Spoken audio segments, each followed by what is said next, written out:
Before we come to Prime Minister's questions, I would like to point out that the British Sign Language interpretation of proceedings is available to watch on the Parliament Live TV. We now come to Prime Minister's questions. Jonathan Edwards. Number one, Mr Speaker.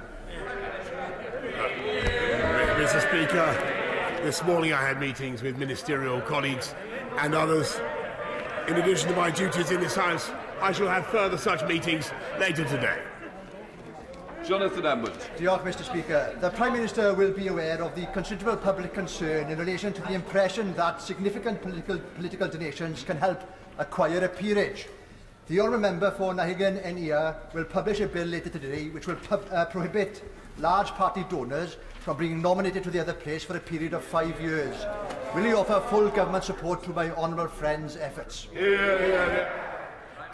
Mr Speaker, I will study his proposals with care when the parties opposite commit to stop taking funds from the unions in order to control our policies.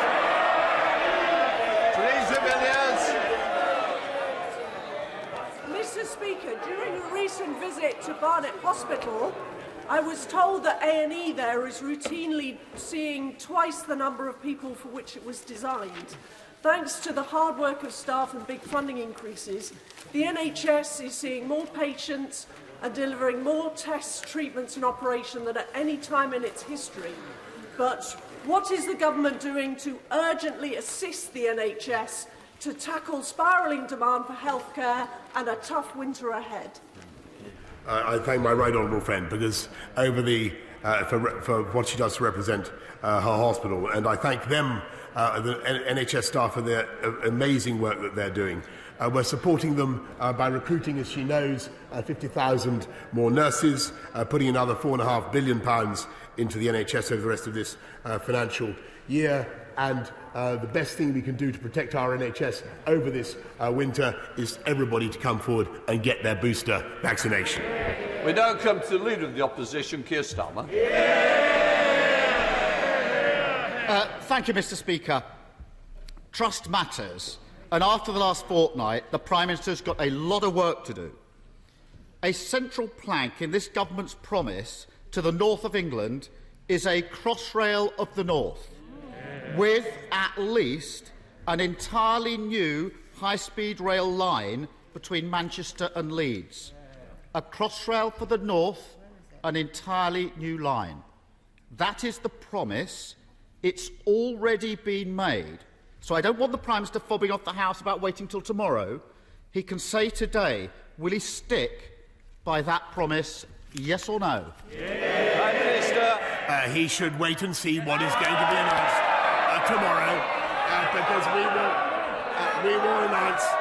we will produce a fantastic integrated rail plan. I'm not going to spoil it for them, Mr Speaker. Why would I? We're going to produce a fantastic... Order. I expect the front bench to behave better than what it is doing at the moment.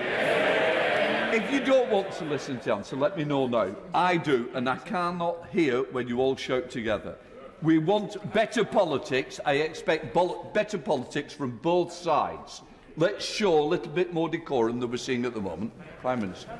Mr Speaker, when we produce our integrated rail plan tomorrow, people across the House and across the country will see what we are doing to cut journey times, to make life easier and better for people in the North East, in the North West, in the Midlands, across the whole of the north of the country. Mr Speaker, with the biggest programme of investment in rail for a century, Mr Speaker, for a century. And what we are doing, Mr Speaker, is we are giving people in those communities the same access to commuter-type services that people in the southeast of this country have felt entitled to for more than a century. And that is going to be levelling up across the whole of the UK, Mr Speaker. Keir Starmer. Well, Mr Speaker, that was a lot of words. But it wasn't a yes. So that's one important promise to the North that he won't stand by. Let's look at another. In February this year, the Prime Minister told this House, I can certainly confirm that we are going to develop the eastern leg as well as the whole of HS2. The whole of HS2. A new high-speed line running continuously, no gaps, between Birmingham and Leeds. So will the Prime Minister confirm that he stands by that promise? Prime Minister. I'm afraid the right honourable gentleman is in danger of getting hoist on his own petard, Mr. Speaker. He needs to wait and see what we announce tomorrow, because I think he will find that the people of the North East, of the North West, the people of Leeds, the people of Nottingham, the people of Sheffield, and the people of the whole of the North West and the North East of this country will benefit massively from what we are going to announce. Keir Starmer. Again, Mr. Speaker, a lot of words, but not a yes.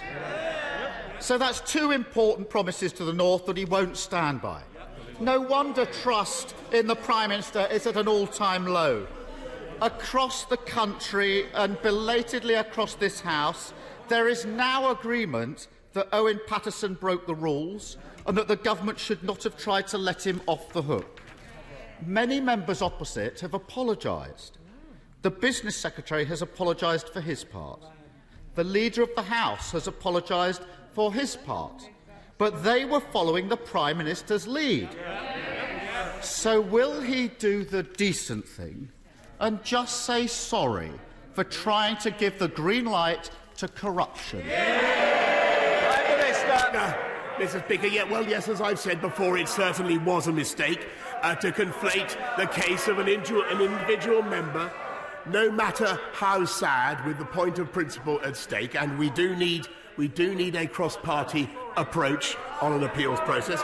We also need, Mr. Speaker, a cross-party approach on the way forward, and that's why we've tabled the proposals that we have to take forward the report of the Independent Committee for Standards in Public Life of 2018 with those two key principles that everybody in this House should focus primarily and above all on their job here in this House, and secondly, that no one should exploit their position in order to advance the commercial interests of anybody else. That's our position, Mr. Speaker. We want to take forward those reforms. In the meantime, perhaps he could clear up from his proposals, whether he would continue to be able to take money as he did from Mishcon de Rea and other legal firms.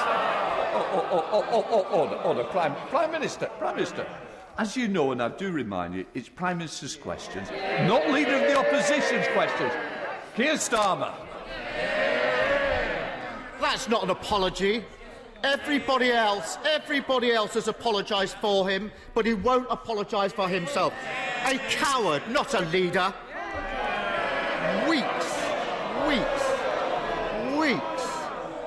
Weeks defending corruption. Yesterday, a screeching last-minute U-turn to avoid defeat on Labour's plan to ban MPs from dodgy second contracts. But waving one white flag won't be enough to restore trust. And there are plenty of opposition days to come. And we will not let the Prime Minister water down the proposals or pretend that it's job done. We still haven't shut the door on the revolving door where ministers are regulating a company 1 minute and working for them the next. There are plenty of cases that still stain this House. There are two simple steps to sorting it out: proper independence and powers for the Business Appointments Committee and banning these job swaps. Will the Prime Minister take those steps? Prime Minister. Mr. Speaker, I've called, as you know, and indeed you have called, Mr. Speaker, for a cross-party approach to this. And what I think we need, to do is to work together on the basis of the independent report by the Committee of Standards in Public Life to take things forward and indeed to address the appeals process. But what I think everybody can see, Mr. Speaker, is that in a classic lawyerly way, the right honourable gentleman is now trying to prosecute others for exactly the course of action that he took himself. And what I think the nation wants to know, because his register is incomplete, who paid Mishcon de Rea and who paid the 25,000? Who's paying him for his... Just a minute. Prime Minister, I don't want to fall out about it. I've made it very clear. It is Prime Minister's questions. It's not for the opposition to answer your question. Whether we like it or not, those are the rules of the game that we're all into, and we play by the rules, don't we? And we respect this House, so let's respect the House. Keir Starmer. Mr. Speaker, that newfound commitment to upholding standards didn't last long. Mr. Speaker, here's the difference. When somebody in my party misbehaves, I kick them out. When somebody... When some... Order. Mr. Clark. Where's Rob Mr. Clark. And I don't think... Look, this is not good. We lost a dear friend. I want to show that this House has learned from it. I don't want each other to be shouted down. I want questions to be respected. I expect the public to actually be able to hear the questions and the answers, because I'm struggling in this chair. I need no more. Keir Starmer. Mr. Speaker, when somebody in my party misbehaves, I kick them out. When somebody in his party misbehaves, he tries to get them off the hook. I lead, he covers up. Let's try another issue. We know that Owen Paterson was a paid lobbyist for Randox. We know that he sat in on a call between Randox and the minister responsible for handling health contracts. We know that Randox has been awarded government contracts worth almost £600 million without competition or tender. Against that backdrop, the public are concerned that taxpayers' money may have been influenced by paid lobbying. There's only one way to get to the bottom of this: a full, transparent investigation. If he votes for Labour's motion this afternoon, that investigation can start. Will he vote for it, or will he vote for another cover-up? Prime Minister! I'm very happy to publish all the details of the Randox contracts, which have been investigated by the National Audit Office already. We're talking of cover-ups. I'm sorry, Mr. Speaker, but we still have not heard why the Honourable Gentleman will not tell... Order. Prime Minister, sit down. Prime Minister, I'm not going to be challenged. You may be the Prime Minister of this country, but in this House, I'm in charge, and we're going to carry on. End of that. Keir Starmer. Mr. Speaker, I think the Prime Minister just said he's happy to publish all the Randox papers in relation to these contracts, so we'll take that and we'll pursue it. And I remind the Prime Minister, when I was Director of Public Prosecutions, I prosecuted MPs who broke the rules. He has been investigated by every organisation he's ever been elected to. That's the difference. Billions of pounds of taxpayers' money handed to their mates and donors. Tory MPs getting rich by working as lobbyists, one not even bothering to turn up because he's in the Caribbean advising tax havens. And the Prime Minister somehow expects us to believe that he's the man to clean up Westminster. He led his troops through the sewers to cover up corruption, and he can't even say sorry. The truth is that beneath the bluster, he still thinks it's one rule for him and another for his mates. At the same time as his government are engulfed in sleaze, they're rowing back on the promises they made to the North. And it's working people who are paying the price. Is it any wonder that people are beginning to think that the joke isn't funny anymore? Mr. Speaker, it is plain from listening to the right honourable gentleman that he seeks to criticise this government while refusing to explain his own position. And you've ruled on that, Mr. Speaker. You've ruled on that, Mr. Speaker, and I hear you. But his own misconduct, Mr. Speaker, is absolutely clear to everybody. His own misconduct is absolutely clear. And meantime, Mr. Speaker, we will get on a cross-party basis. We will get on a cross-party basis with taking forward the business that I've outlined, and we will get on with the business of this government, which is leading the country out of the pandemic. Prime Minister, I'm struggling to hear, and if it's correct what I've said, it was about Leader of the Opposition and misconduct. We cannot accuse somebody of misconduct. Now, I may, and just before the Leader of the House gives me an answer, all I'm trying to say, I cannot hear. If it was said, I want it withdrawn. If it wasn't, I will accept it. I'm just a moment. Prime Minister, I can't. Mr. Speaker, I referred to the right honourable gentleman's misconduct, because that is what he is guilty of. That is what he is guilty of.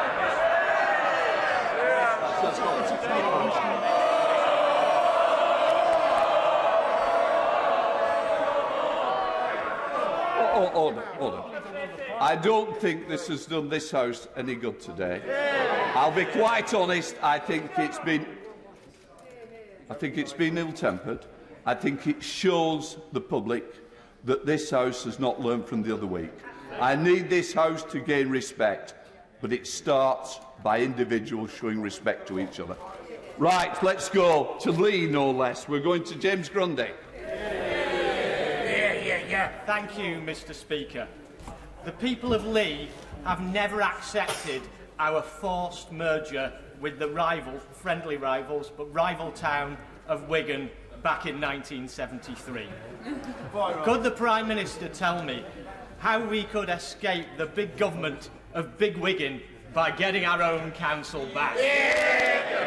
Prime Minister. I thank my honourable friend and I thank him for his campaign against local Labour government over-taxing and delivering inadequate services. The local boundary commission will look at the boundary reviews, but meantime I will support him in any way that I can. We now go to the Leader of the SNP, Ian Blackford. Thank you, Mr. Speaker. You know, it used to always be said that the Tory MPs were behind the Prime Minister, but my goodness, look at the gaps on the third, fourth and fifth benches. Mr. Speaker, the rebellion has clearly started. Mr. Speaker, this Tory sleaze scandal has now been hitting the headline for the past 14 days. And yet, it's pretty obvious that the Prime Minister spent less than 10 minutes coming up with yesterday's half-hearted, half-baked and already half-botched proposals. These so-called reforms don't even scratch the surface. This sleaze scandal runs far, far deeper. Month after month, the public have witnessed scandal after scandal. Peerages handed to millionaire donors. VIP lanes gifted COVID contracts to Tory pals. Dodgy donations for luxury holidays and home renovations. The Prime Minister and his government have been up to their necks in sleaze. Can the Prime Minister tell us exactly which one of these scandals his proposals would have stopped? Minister. Mr. Speaker, I thank the humble crofter, as he refers to himself, for his question, and I would just say that what I think we can do is pursue a cross-party approach based on the report of the Independent Committee on Standards in Public Life, which has much of a profit in it. And it says, amongst other things, that it's important that this House should be augmented with outside experience of the world. It's important that members of this House should have experience of the private sector, as he does. And I think on a cross-party basis we should proceed with the couple of reforms that I've indicated. Ian Black. Thank you, Mr. Speaker. Of course, this is about Tory sleaze and Tory corruption. And the Prime Minister has basically admitted that not one of this government's sleaze scandals would have been stopped by his so-called plan. And perhaps we shouldn't be surprised, considering the Prime Minister has been at the rotten core of all these scandals. The trail of sleaze and scandal all leads back to the funding of the Conservative Party. Since 2010, Mr. Speaker, the Tory Party has made nine of its former treasurers members of the House of Lords. Every single one of them has something in common. They have handed over £3 million to the Prime Minister's party. That is the very definition of corruption. It is the public's definition of corruption.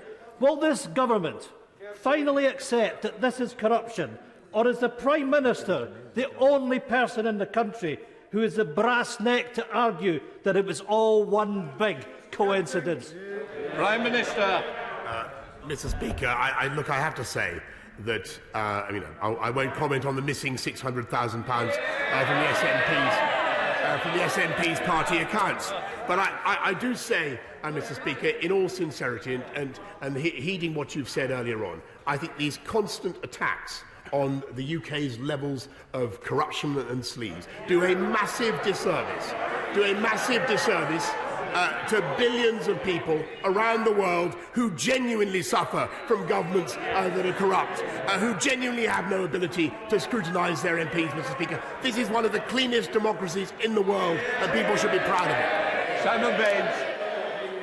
Thank you, Mr. Speaker. Would the Prime Minister join me in celebrating the 50th anniversary this year of the formation of the 177-mile path for walkers along Offord Dyke, which runs through Clwyd South, and give his support to the recently launched Offord Dyke Rescue Fund to repair and preserve this monument and nature reserve for future generations? Prime Minister. Mr. Speaker, I've had the good fortune to walk Offord Dyke very recently, and I'm delighted that English and Welsh organisations are working together to protect that fantastic national monument, and Historic England has committed to give almost £300,000 more to that great cause. And Davy. Mr. Speaker, ambulance response times are now the worst ever. People are waiting for ambulances longer than ever. And with A&Es in crisis, patients are stuck in ambulances outside hospital longer than ever. Waiting times aren't statistics, they are people. People often in great pain and in danger. So why is this government closing ambulance stations in parts of our country? Why is the West Midlands Ambulance Service closing up to 10 community ambulance stations in Rugby, Oswestry and Craven Arms? With this health crisis for our ambulance services and in our A&Es, injured, sick and elderly people are being hit.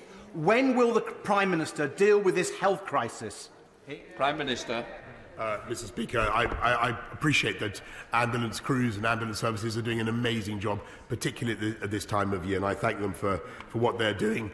We are supporting them with more cash. Another £450 million was awarded to 120 trusts to upgrade their facilities. And as he knows, we're putting another £36 billion into dealing with the backlogs, which is fundamentally affecting the NHS so badly at the moment, through the levy that we've instituted, which I don't think he supported. Andrew Jones. Thank you, Mr. Speaker. Domestic heating accounts for 30% of UK carbon emissions, and I support the government's incentive scheme to replace the old gas boilers with environmentally friendly alternatives. But now we're building more homes than we have for many, many years.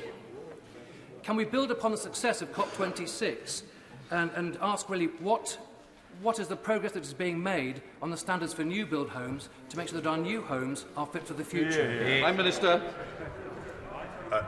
I thank my honourable friend. He's totally right to focus on the issue of future-proofing homes and making them low carbon. And by 2025, our future homes standard will ensure that new homes produce at least 75% fewer CO2 emissions. Fairness. Thank you, Mr. Speaker. Last week I visited a GP practice in my constituency of Sheffield, Brightside and Hillsborough and was horrified to hear about the amounts of abuse staff are currently experiencing. Their workloads are under extreme pressure, and this is not helped by the Prime Minister making demands about appointments, whilst he has still failed on his manifesto pledge to recruit 6,000 more GPs. So, will the Prime Minister apologise for this broken promise to GPs and their staff who are on the front line working under ever-increasing pressure and depleted staffing resources? Prime Minister. Well, first of all, I want to thank GPs for everything that they're doing, particularly during the booster rollout. But what we're also doing is not just recruiting as many GPs as we can, but we have 10,000 more nurses this year than last year, 25,000 more healthcare professionals altogether. There are more people, Mr. Speaker, now working in the NHS than at any time in its history. And because of our investment, the extra 36 billion that we're putting in, there will be even more. And I'm afraid that the lady opposite voted against that investment. David Druid. Thank you very much, Mr. Speaker. Following on from COP26, can my right honourable friend confirm that maximising carbon capture and storage capacity across the whole United Kingdom is a priority for this government? And, I mean, despite the doom and gloom and the words of rejection and snubbing from the SNP members opposite, can he also confirm that the Acorn carbon capture and storage and hydrogen project in my constituency of Banff-and-Buchan has a key role to play in this country's future carbon capture and storage capacity targets to meet net zero? Minister. I thank my honourable friend, and he's quite right to champion carbon capture and storage, which has a great future in Scotland, in spite of all the gloomstering of the party opposite. The Scottish cluster remains on the reserve, and we will continue to study it, and we hope to bring it forward in due time. Murray Glendon. Thank you, Mr. Speaker. The River Tyne, with its world-renowned offshore and subsea sectors, has been repeatedly sidelined by this government, despite me and others constantly lobbying ministers for investment that would massively increase employment opportunities and help the UK's transition to net zero. However, Mr. Speaker, I'm very excited to see our voice is now being magnified by a new Tyne task force set up by the local authorities, the port, businesses and the combined authority. So will the Prime Minister, here and now, commit his government to work with us to realise the full potential of our great river? Prime Minister. I thank the honourable lady for her question, and she's absolutely right that the River Tyne is a massive economic asset for the whole of the North East. It has suffered from historic contamination, but we're going to work with the North East Local Enterprise Partnership to invest another £6 million to help develop clear plans for sustainable economic growth along the whole of the estuary. Henry Smith. Thank you, Mr. Speaker. Crawley constituency was one of the most negatively affected by the COVID-19 pandemic, but thanks to significant support from this government, we are seeing recovery, unemployment now beginning to come down, and we look to a confident future. In that vein, will my right honourable friend please look favourably on Crawley's Platinum Jubilee City Status bid? Minister. Well, I'm very grateful to my honourable friend. I wasn't aware until today that Crawley was bidding to become a city, but I will look at it. I will look at it very carefully, Mr. Speaker, and I'm sure there is an excellent case in there somewhere. David Linden. Thank you. Speaker, every year 100,000 babies are born premature or sick in the UK and admitted to neonatal intensive care units. The Prime Minister will be aware that today is World Prematurity Day. Now, there's cross-party agreement in this House to bring forward neonatal leave and pay. So rather than wait for a complex, controversial employment bill, will the Prime Minister bring alongside a standalone bill to legislate for this, so that next World Prematurity Day the 100,000 babies and their parents don't have to choose between spending time in the hospital or unpaid leave from work? I thank the honourable gentleman. I know he's a passionate campaigner in this area, and one way or another, and I'll get back to him on the exact way, Mr. Speaker, we will legislate to allow parents of children in neonatal care to take extended leave, giving them more time during the most vulnerable and stressful days of their lives. Chris Larson. Thank you, Mr. Speaker. Further education colleges like Hotwood Hall in my Hayward and Middleton constituency will play an essential part in building back better. The team at Hotwood have supported over 8,000 learners on courses as diverse as small business management and animal management, as well as 6 new T-level courses. So, can I invite my right honourable friend to come and visit the inspirational team and the students at Hotwood Hall, and as a special treat, come and see Middleton's very own flamboyants and flamingos and our endangered potoroos? Prime Minister.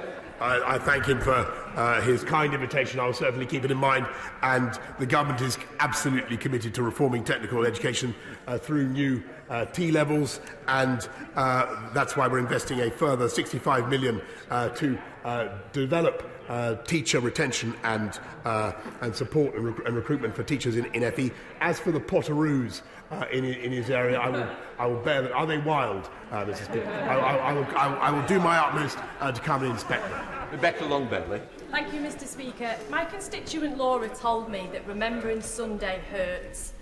It hurts because there have been no medals for her granddad's service and the thousands of men involved in nuclear weapons tests overseas between 1952 and 1991. It hurts because studies of such veterans have shown increased miscarriages, increased birth defects, and the same rate of genetic damage as clean-up workers at Chernobyl. And it hurts because the UK is the only nuclear power on earth who has denied recognition. So I ask the Prime Minister, will he recognise nuclear testing veterans today and agree to meet them? The Leader of the Opposition has. Prime Minister. Well, I'm grateful to her for bringing this to my attention, and I will certainly make sure that we get a proper meeting with representatives of the nuclear veterans that she raises. Thank you, Mr. Speaker. When I was in Greece with Save the Children, I learnt that change at any border was quickly communicated down the line. If migrants and asylum seekers knew that they would be directly returned to France or taken to a third country pending application, if they knew this, would they risk a dangerous and illegal crossing and make their way to France in the first place? Can I ask my right honourable friend what further measures are being considered? Because this is an issue of great concern in Eastbourne, along the coast, along the country, and I'm anxious to be able to reassure my constituents that there are plans ahead. Prime Minister. I thank her very much, and she has much relevant experience in her work for Save the Children in Greece. Our only credible way of fixing this, Mr. Speaker, is with our new plan for immigration, and that will be made possible with our new Nationality and Borders Bill, which will make it possible for us to distinguish at last between those who come here legally and those who come here illegally, Mr. Speaker. And I hope very much that it will command the support of the whole House. Kingsbury. Thank you, Mr. Speaker. In May, part of Northwich Station in my constituency collapsed. I've asked the Transport Secretary to intervene and build back better and fairer to allow access for people with disabilities. He's declined my kind offer. I'll ask the Prime Minister to intervene. No bluster, substance, build back better and fairer, Northwich Station, it's in the north of England. Thank you. Prime Minister. Well, I'm tempted to invite the honourable gentleman to wait and see what we do for rail funding tomorrow, but I will certainly look at what he has to say about Northwich Station with keen interest. Sir Atherton. Over 4,200 servicewomen and veterans used a democratic process to contribute to the Defence Select Committee's inquiry into women in the armed forces. A formal response is still awaited from the MOD. Now, whilst the majority of women enjoy a fulfilling career in the military, shocking issues were raised around sexual assault, bullying and harassment. I know the Prime Minister agrees with me that our armed forces are the best in the world. Would he also agree with me that we need to make sure the British Army is the best place to serve as a woman? Prime Minister. I thank my honourable friend, and she's campaigning on a very, very important issue. I think too often we find that our armed forces fail to provide the wonderful women in our armed forces with the support that they deserve, and that's why I'm pleased that my honourable friend, the Defence Secretary, has secured a parliamentary inquiry into this for the first time, and it's vital that we support and encourage women in our armed forces who make a massive difference to those services. Paisley. Thank you, Mr. Speaker. It has cost businesses in Northern Ireland the £850 million to date to operate the failed and suffocating protocol. Lord Frost is today in Belfast. When will the Prime Minister fix this by legitimately activating Article 16? Prime Minister. I thank the honourable gentleman, and I think the word I would fasten on in his question is legitimately. And there is no question that the use of Article 16, which after all has been done by the EU Commission to stop vaccines being exported to this country, is something that is perfectly legal and within the bounds of the protocol. Jane Hunt. Thank you very much, Mr. Speaker. I recently visited Humphrey Perkins School in beautiful Barrow-upon-Soar. The students asked me there, what is the government doing to engage children and students from all backgrounds to encourage them to aspire to become an MP and even the Prime Minister? Prime Minister. Speaker, I think what I would say to my honourable friend and her students is that nothing that is said or that takes place in this House, none of the argy-bargy, the repartee, the occasional abuse to which we subject each other, Mr. Speaker, should in any way deter anybody from seeking a career in politics, because it is a wonderful privilege, and we are all, Mr. Speaker, very lucky to be here. Sting Jardine. Thank you very much, Mr. Speaker. In my constituency of Edinburgh West, we are now finding numerous people coming to us with delays from DWP in pensions and benefits, to add to the delays there were others are facing over passports and DVLA. Can the Prime Minister tell us, please, amongst the many jobs being done at the moment, who is making sure that the departments of government are running smoothly and quickly? Minister. I thank her, and I think actually that the Department for Work and Pensions under my right honourable friend the Secretary of State has been a government that has performed outstanding service, performed miracles, and amongst the things that it has achieved, Mr. Speaker, is to help to get millions of people effectively back into employment in spite of all the difficulties that we have faced. We now have unemployment running at virtually record lows in spite of all the difficulties we face, we faced in this pandemic as we come out of furlough, and that is largely thanks to the work of the DWP. Of course, there is more that can be done, and that people can always up their game, Mr. Speaker, but I think that the DWP, the officials working in the DWP across the country, huge numbers of men and women, have done an outstanding job. Final question, Jake Murray. Mr. Speaker, in July 2019, I was in Manchester when the Prime Minister committed to build a new line, Northern Powerhouse Rail, between Manchester and Leeds. It was a commitment reaffirmed in our manifesto in November 2019 and last month reaffirmed in the Prime Minister's conference speech in Manchester. Were the voters of the North right to take the Prime Minister at his word? Prime Minister. Yes, Mr. Speaker, and they should wait and see what is unveiled tomorrow, where, Mr. Speaker, he may learn something to his advantage.